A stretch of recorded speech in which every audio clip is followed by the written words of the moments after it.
Hi, magandang gabi po mga kababayan kong taga-lungsod ng Maynila. Sana po ay nasa mabuti kayong kalalagayan at malusog na pangangatawan ngayong araw na ito.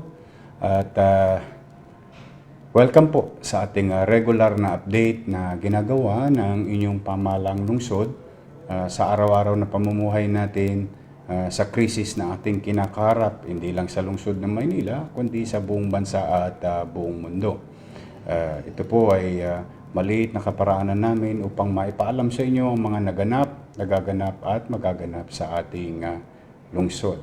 At let me begin telling you the total numbers of COVID-19 positive for the past 3 days. No? Maalala niyo noong Sabado ay tayo po'y naglahad ng status or situation ng City of Manila from February 26 to May 15. At nabigyan namin kayo ng visual kung ano ang naging sitwasyon natin under the ECQ. Now, simula nung Sabado hanggang ngayon ay tayo po ay nasa MECQ na. At maraming bahagi na ng ating komunidad ang bukas, kaya kailangan po natin na mas lalong maging maingat. At ang total po na ating COVID-19 patients since Saturday, umabot po tayo ng 60. No? Kanina po, itong araw na ito ay 27. So the total of, for May 16, 17, and 18, we have now 60 confirmed cases. And we have about 206 suspected or mga nakararamdam ng sintomas o mga taong na-expose sa nagpositibo sa COVID-19. At sa awa naman ng Diyos ay sa loob ng 3 araw, meron tayong 3 bagong nakarecover. Salamat sa Diyos. So ang total po natin ngayong araw na running, no? This is accumulative. No, we have about 1,057 na nahawa o nagkaroon ng COVID-19 sa ating lungsod since February 26. And meron naman tayong about 800 active. Nasa inyong screen, mga kababayan, ang mga areas na kung saan may presensya ng COVID-19 at mga PUIs. At patuloy ko po kayong hinikayat sa inilunsad nating bagong application, no, na yung manila.staysafe.ph, kung saan kayo ay mabibigyan ng real-time information ng existence ng PUI at saka COVID-19 confirmed cases. Ito po ay may kapasidad na ma-scan ang iyong paligid sapagkat kailangan ho natin ng mas masusing pag-iingat habang tayo unti-unti na nagno-normalize o dahan-dahang pumupunta na sa normal na pamumuhay. But, lagi ko pong paalala, we will never be normal. We have to adapt to the new normal social behavior. And at ang panghikayat ko po sa inyo, lalo kayong mag-iingat. At dahil dito sa ating manila.staysafe.ph, kapag kayo po ay nag-login dyan, ay mapapaalalahanan kayo ng inyong pamahalang lungsod. Kung habang kayo nasa trabaho o nasa public place, ay malalaman ninyo within 300 meters if there is COVID-19 patients in the area or exposure, including PUIs, para na sa ganoon makagawa kayo ng mga bagay o aksyon na pag-iingat sa inyong sarili. Mas pinag-iingatan ninyo ang inyong sarili para nyo nang pinag-ingatan ng inyong mga mahal sa buhay na inyong uuwian sa loob ng bahay. At pag ito'y ginawa nating lahat naturally, nag-iingat tayong komunidad. At one way or another, pag ito'y sinunod natin, itong klaseng disiplinang ito, ay naturally kaya nating talunin si COVID-19. But be that as it may, you really have to be very careful. Practice prudence or diligence, due diligence, sa bawat oras at araw ng pamumuhay natin. Hanggat wala po tayong natatagpuan pa ang mga scientifico na mga gamot ang COVID-19 virus ay magiging bahagi ng araw-araw nating pamumuhay.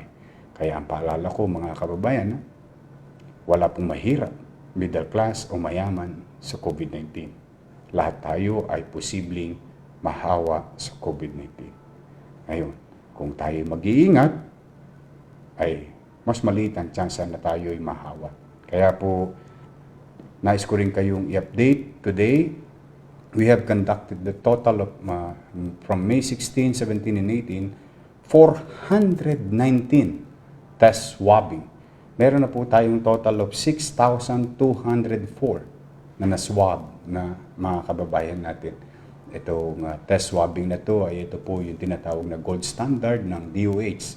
At patuloy natin pinalalakas yan, lalo na ngayon. No? At bilang paghahanda ng inyong pamahalang lungsod sa darating na linggo, buwan ng buhay natin sa buong taon na ito. At sa kabilang banda, mas lumalakas, mas pinalalakas natin yung ating rapid testing system.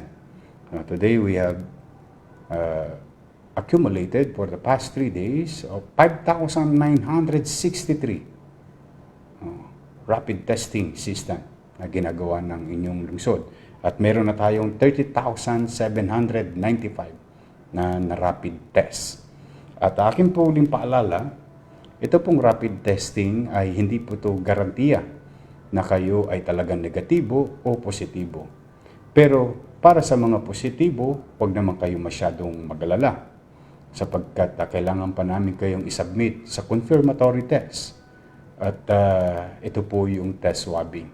Kaya kung bakit ang inyong pamahalang lungsod ng Maynila ay patuloy na nagpapalawak ng mga quarantine facilities sa ating lungsod para na sa ganoon ay habang naghihintay ng resulta through test swabbing, ang mga nagpositibo sa rapid testing kit, sila ay nasa isang maayos na lugar at mailayo sa kapahamakan, posibleng kapahamakan ng kanilang mga mahal sa buhay until it is confirmed. At kapag kayo na may nakumpirma ng ating test swabbing through PCR machine, kayo naman ay aming ilalagak sa ating inihandang mga pasilidad pangkalusugan kung saan pinalalawig at pinalalawak pa natin ang ating kakayanan sa Santa Ana Hospital or Manila Infectious Disease Control Center at sa iba pang mga ospital na pag-aari ng lungsod ng Maynila. And as we speak, and you know that you were informed already last Saturday, we have about 171 bed capacity. And hopefully ay hindi natin to maubos. But at the end of the day, it boils down to kung ano yung magiging habits natin araw-araw. As much as possible, our goal is to have enough or more than enough number of available space for our quarantine facility, which is about 400, yung ating goal, and yung ating 179 COVID-19 bed capacity, sana wag natin abutin yung maximum, no, mga kababayan. Kaya kailangan namin ng patuloy na inyong pakikiisa, pakikipagtulungan at masusing pag-iingat ang dapat inyong gagawin sa araw-araw ng buhay natin, mga kababayan.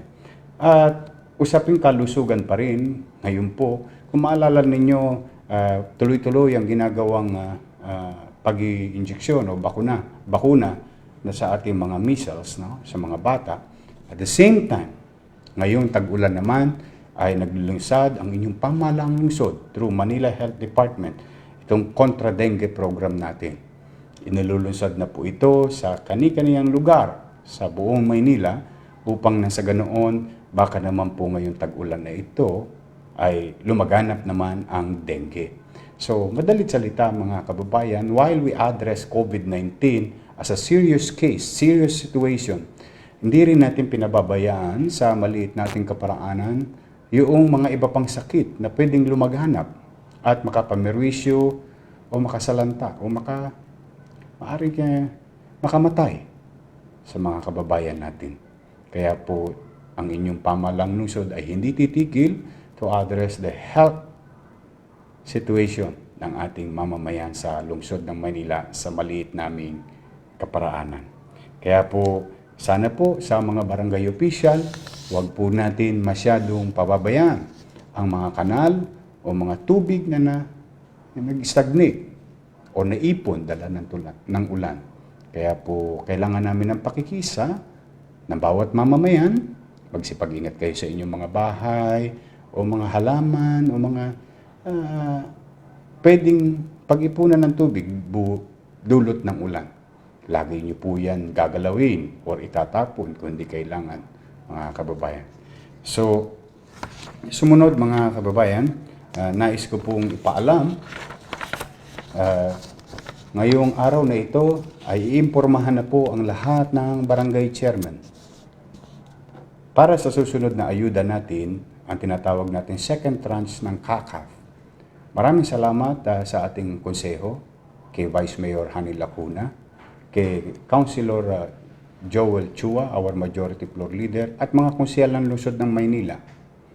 Naipasa na po ang second tranche ng CACAF. Ito po ay nakapag-appropriate tayo ng almost 610 million pesos ulit, no? Para sa nakaraang datos natin na 607,000 more or less na pamilya sa lungsod ng Maynila. Ang bawat isang pamilya muli ay tatanggap ng 1,000 piso para kahit paano maibsan man lamang yung kanilang hirap na nararamdaman at kahit paano may mabunot tayo, pambili ng mga pagkain at may mapagharimunan ang bawat pamilyang Manileño.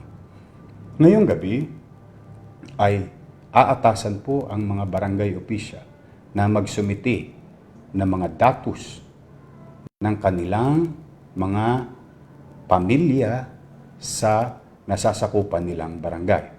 Sa mga barangay officials na nanonood, kay secretary o kay treasurer o kahit kay chairman. Ako po'y nakikiusap sa inyo na kung po pwede, yung isusumiti ninyong email ay pwede ho ba nasa Excel form. Ibig kong sabihin, yung ginagawa po ng ilan, pinipicturean lang yung screen, pinadadala po sa aming email. Ito po yung aming email, mnlcovid19@gmail.com. Ang aking pong pakisuyo, huwag niyo pong pipicturean at ipadadala sa email namin. Huwag niyo pong igagrab din yung screen at ipadadala din sa amin. Ang ipadala niyo po sa amin ay kung paano niyo tinipa sa computer, which is most likely via Excel form. Ito pong soft copy na inyong ipadadala, mga barangay official, I hope you're listening. And sa mga nanonood po sa atin na may relative sa kanilang barangay officials o may kakilala sa kanilang barangay official o sa mga barangay officials na nanonood, ito po ay isang masusing pamamaraan para po walang maiiwanan, para po lahat updated ang records natin. You have to send us the soft copy of the list. No? Please submit your Excel file database. Excel, no? Yung file mismo. Hindi picture graph or PDF. Yung Excel file. Ang last day of submission is tomorrow. Because magbibigay na po tayo sa Miyerkules ng second tranche ng CACAF. Mas mabilis ninyong maipadala sa amin, mas mabilis naming maipadadala sa inyo ang tulong natin muli sa maliit nating kaparaanan sa bawat pamilyang Manileño para kahit papaano ay maibsan man lamang ng inyong pamalang lungsod ang mga pangangailangan natin araw-araw. So, ready na po ulit ang pera. Maghihintay na lamang po kami sa ating mga barangay official. Ulitin ko po, no? Sa mga nanonood, please share this to your barangay officials. Sa mga barangay officials, please share it to your colleague, share it to your co-chairman, co-secretary or treasurer sa iba't ibang barangay. Ang deadline po natin ay hanggang maghapon, bukas, hanggang gabi. Tumatanggap po kami ng listahan. So, Manila, mnlcovid19@gmail.com. Please, Excel file para po mas malinis at mas malinaw, no? At para naman kahit papaano, alam ko yung mga barangay official ay nahihirapan din na akapin ng akapin halos araw-araw ang kanilang barangay para tugunan yung mga pangangailangan sa pagkain. Ito na naman po ang tulong ng inyong pamahalaang lungsod. Kaya the least thing that you can do is to do it properly. Yun na lamang ang partisipasyon ng ating mga barangay official. Then, we're going to start on Wednesday. So, kung sino nauna, kung sinong mabilis, kung sinong episyente na barangay official, siya naming unang tutugunan. Ngayon, kung kayo'y nagsubmit na ng picture file or PDF, hindi po namin yun mai-entertain. Kasi kung lahat kayo nasa PDF file, isa-isay namin i-type yun. Wherein, total ginawa nyo naman sa computer, just send the Excel file to us.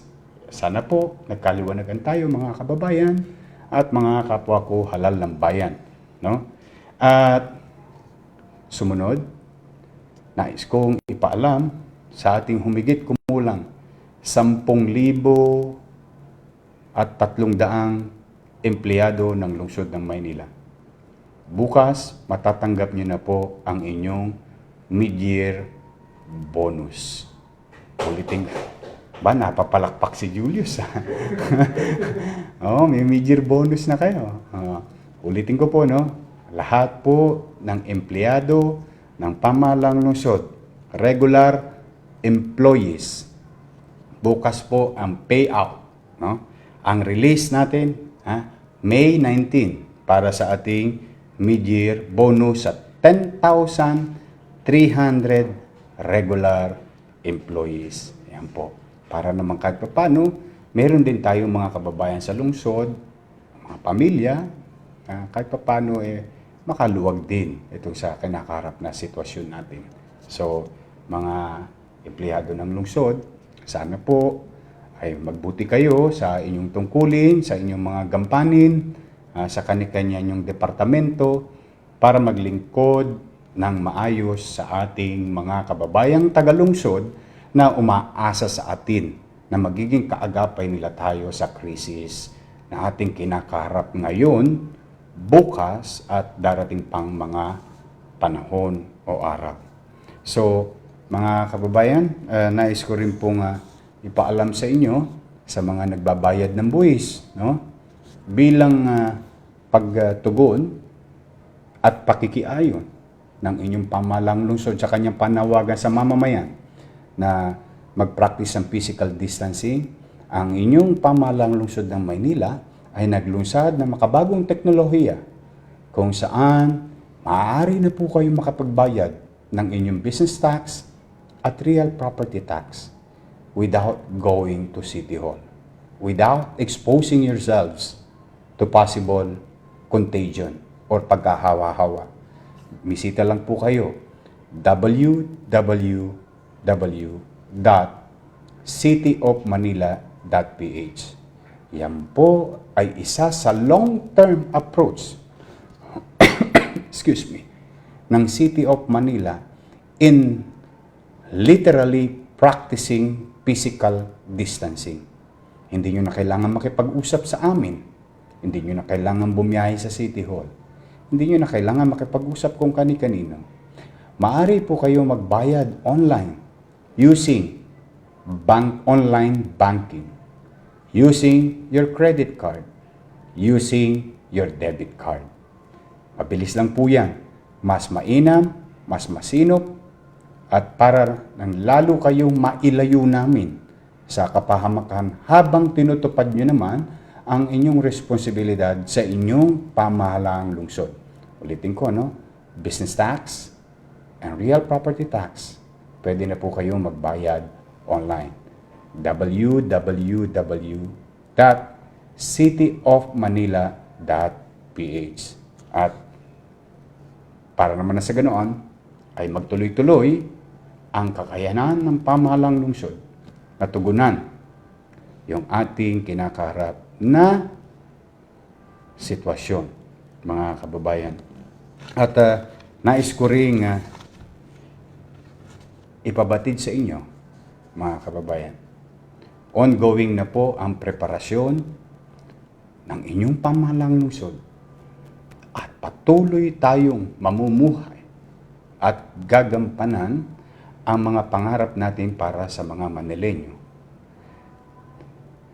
As we speak, we are now preparing for the groundbreaking ng ating Condominium 1, Condominium 2. Makikita nyo sa screen yung lugar na yan, kung naalala ninyo, punong-puno po yan ng basura. Nung ako po'y nag-assume, kung kayo'y regular na nakasubaybay sa amin, talagang makikita po ninyo yung hamon or challenges of that area. But yung dating dugyot, yung dating marumi, yung dating wala ng kapag-pagasang lugar, ay siya pong magiging lugar ng ating in-city vertical housing program. Yan po'y pangarap natin para sa ating mga kababayang walang sariling kanilang mauuwian. Unti-unti, babangon tayo. Unti-unti, we will do our best para magbigay ng pagkakataon sa bawat pamilyang Manileño na walang pag-aari at naninirahan sa gilid ng ilog, sa highway, o mga lupang hindi kanila. Ayan po. At hopefully, in a few days, makapag-groundbreaking na po tayo para sa isang bagong simula, bagong umaga, bagong kinabukasan ng ating lungsod para sa kanyang mamamayan. At susunod po dyan ay ang Binondo Minium. So, Condominium 1, Condominium 2, Binondominium 1, Binondominium 2. May awa ang Diyos. Sa tulong ninyo, magtutuloy-tuloy tayo. Kung maalala niyo mga nanonood, di ho ba may marami sa inyong tumulong? No? $100, $20, pesos, euro, ayan po. May inuwian.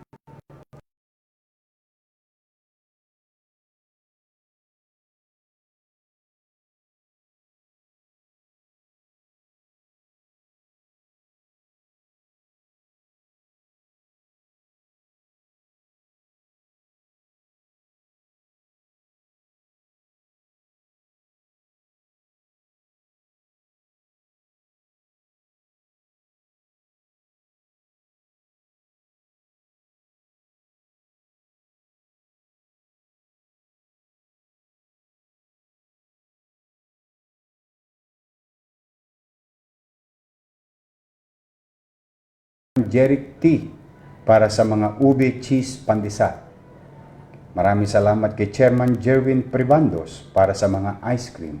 Nakakatuwa rin mga chairman. Thank you. Mabasa sana kayo ng ulan. Maraming salamat din kay Chairman Jim Biniegas. May bahay niya na si Gina para sa isang kaing mangga. Maraming salamat sa inyo. Maraming salamat sa Hope Christian High School para sa 200 test kits at 16 swabbing booths. No? Thank you very much. At maraming salamat. Nung isang araw may nagpadala rito, Anonymous, 6 boxes of pizza. Isabel Royal Hotel, 26 pieces of pillows at 40 pieces of bath towels. Swiss Bell Hotel, Blue Lane, 50 food packs. Bugsy B, 2,000 pieces of Nutibans. Mangorabe Team, Lola Digna Loreto para sa mango graham shake, pancit bihon, and sandwiches. Philippine Foremost Milling Corporation, 900 Lupita for DTCAM and Mayor's Office frontliners. Honda Club of the Philippines, care of Joel Quinto, Jel Angles, and Mark Nieva, 20 pieces of reusable PPEs with foot covers and 20 pieces of face shield para sa ating mga frontliners. So muli mga kababayan, ulitin ko po dalawang bagay, isang long-term plan na ginagawa ng inyong pamahalang lungsod. Bukod sa quarantine facility, testing ability, rapid testing, swab testing, pagpapalakas ng COVID Center Isolation, tayo po ay magtatatag na rin ng sarili nating laboratory, PCR testing lab, no? In a matter of few days. As we speak, nagawa na po yung lugar. With the guidance, of course, we will seek the guidance of Department of Health, no? At bilang paghahanda rin at pagtotoo sa ating panawagan na to practice physical distancing, if you want to pay your taxes, please pay online your business tax and real property tax via www.cityofmanila.ph. Ngayon naman, kung gusto nyo naman malaman kung may COVID-19 sa inyong komunidad habang ikay nagtatrabaho, na mamalengke, nasa public places, and so on and so forth, ang manila.staysafe.ph. Yan po ay makatutulong sa inyo bilang guide para kayo'y patuloy na makapag-ingat. So muli mga kababayan, magandang gabi sa inyo at mamaya bago kayo matulog, kung hindi po kalabisan, akin pong hinihingi na sana isama natin sa panalangin ang mga taong nagkasakit. Naway hagkan sila ng kamay ng Panginoon Diyos na sila'y gumaling na. Sa mga nasawi, lalo na mga nasawing frontliners natin sa health sectors at iba pang frontliners, ipanalangin natin ang kaluluwa nila at tanggapin sana nawa sila ng Panginoon Diyos sa kanyang kaharian. At ipanalangin din natin ang kanilang mga naulila na ngayoy nalulungkot, nahihirapan. At ipanalangin din natin mga kababayan ng mga taong nahihirapan sa katayuan sa buhay na sana'y nawa bigyan sila ng kaluluwagan ng Panginoon Diyos sa katayuan nila. Ano man ang pamamaraan ng inyong pananalangin, kung hindi man kalabisan, after everything said and done, by you, by the government, I encourage each and every one of you. Please pray for us, for our city and the people, the country and fellow Filipino, and the world, for the entire human being. Ako po'y naniniwala sa kasabihan ng Ingles, do your best and God will take care of the rest. I always believe that there is higher being over us. Wala pong mayor lamang, konsehal, vice mayor, board member, vice governor, governor, congressmen, senators, secretaries, vice president, president, ang mga karesolba nito. Gagawin lahat ng mga tao sa lupa at lalo na ng mga tao sa gobyerno ang kanyang kakayanan. Ganon din siguro ang tao susunod sa mga lituntunin. But after everything, I encourage each and every one of you, please, include into our prayers ang kaligtasan ng sanlibutan. So muli, magandang gabi po. Itsang maulan at maraming salamat sa Diyos at umulan. At sana'y umulan pa. Ngunit sana'y banayad lamang. Para na sa ganoon, kahit pa paano nakatitikim ng konting ginhawa ang mga mahihirap nating kababayan na nasa squatter area, mahihirap ang sitwasyon. Napakainit ng summer. Sa pag-ulan, kahit pa paano, nakakatikim ng ginhawa ang tao. So, mag-ingat po kayo. Pagpalain nawa kayo ng Pong May Kapal. Maraming salamat po. Manila, God first. Thank you.